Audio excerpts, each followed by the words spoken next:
Bonjour Eva, bonjour Kevin. Merci d'être avec nous comme tous les jours sur Radio J. Avant d'en venir au volet diplomatique assez important, un point sur la situation sur le terrain avec vous, Pascal. La situation sur le terrain se résume en fait à la poursuite de l'entrée de l'aide humanitaire à Gaza. Alors ça opère toujours à l'intérieur de l'enclave côtière. Hier encore, des largages de vivres opérés par l'aviation de Tsahal, mais aussi par la Jordanie et les Émirats arabes unis. Les camions continuent également à passer par tous les terminaux frontaliers vers l'intérieur de la bande de Gaza. Donc l'élargissement des canaux de distribution organisés par Israël depuis dimanche, avec des corridors humanitaires et des pauses dans les combats pour permettre à la population de se ravitailler, continue comme prévu.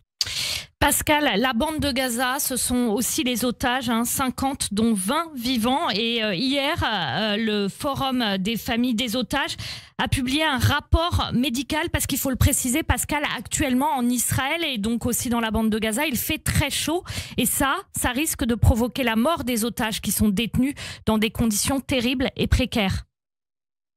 Chaque fois que la situation se dégrade, quel que soit le facteur dans la région, qu'il s'agisse évidemment des conditions météo et des très fortes chaleurs, qu'il s'agisse aussi de l'approvisionnement en aide alimentaire, tout cela évidemment a des répercussions immédiates sur les otages. Il faut préciser que ces rapports médicaux se fondent sur des informations générales, sur les témoignages des otages rescapés qui ont pu raconter leurs conditions de détention, car on n'a aucune information précise. Le Hamas ne communique absolument pas sur l'état de santé, sur les conditions de détention, sur ce que reçoivent les otages qui sont toujours prisonniers dans les tunnels. Donc évidemment, tout cela ajoute encore à l'inquiétude.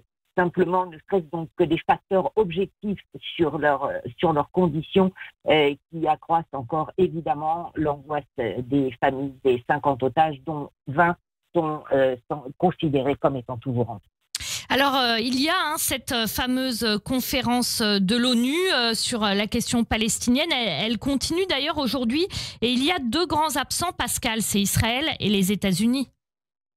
Absolument. Israël qui s'est déjà prononcé contre cette conférence en expliquant qu'elle était contre-productive, que toutes ces initiatives au moment où Israël se trouve dans la situation la plus difficile, justement à la fois pour ce qui est du retour des otages, de son isolement diplomatique alors que la guerre continue contre le Hamas, donner aujourd'hui un État palestinien sans contrepartie revient à récompenser le terrorisme et à récompenser les massacres perpétrés par le Hamas le 7 octobre 2023.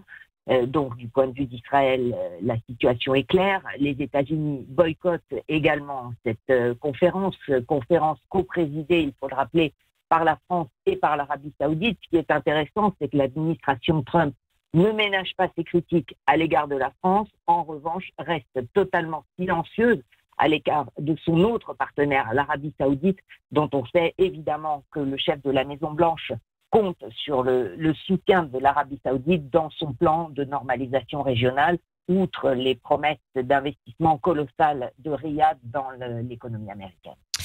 Et Pascal, il y a ces déclarations de Jean-Noël Barrot, le ministre français des Affaires étrangères, qui a dit qu'il était favorable à une solution à deux États. Cette solution à deux États, vue d'Israël, elle est inexistante. Elle est surtout hors sol. Pour l'instant, dans les conditions dans lesquelles se poursuit cette guerre, la solution à deux États n'a pas de sens, ou est-ce que cet État palestinien va voir le jour? Avec quelle structure?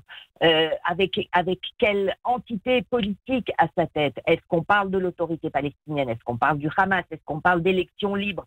Sachant que si des élections sont tenues demain dans les territoires palestiniens, il y a de fortes chances de voir le Hamas à nouveau les emporter, comme cela avait été le cas d'ailleurs il y a maintenant 20 ans, date, il faut le rappeler, du dernier scrutin général libre dans les territoires palestiniens. Donc c'est un énorme pari pris par la France notamment, de soutenir un État palestinien dans ces circonstances. Il y a beaucoup trop d'inconnus, beaucoup trop de facteurs de risque pour que Israël se lance dans une aventure aussi hasardeuse. Ça n'est pas le moment. Ça ne veut pas dire que ça ne le sera jamais, mais en tout cas certainement pas maintenant. Pascal, Israël est aussi de plus en plus isolé. Il y a par exemple des initiatives, la Commission européenne qui envisage de suspendre des financements pour les start-up israéliennes.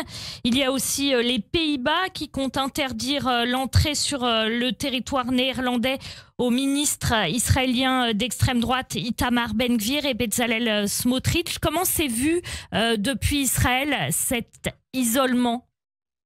Comme un véritable tsunami diplomatique qui s'abat sur Israël, un isolement comme Israël n'en a jamais connu, même depuis le début de la guerre contre le Hamas. Donc là aussi, une véritable inquiétude sur les risques de cet isolement croissant d'Israël sur la scène internationale. Merci beaucoup Pascal Zonshine. On vous retrouve bien sûr tout à l'heure comme tous les matins pour votre Zoom Israël. Merci Pascal.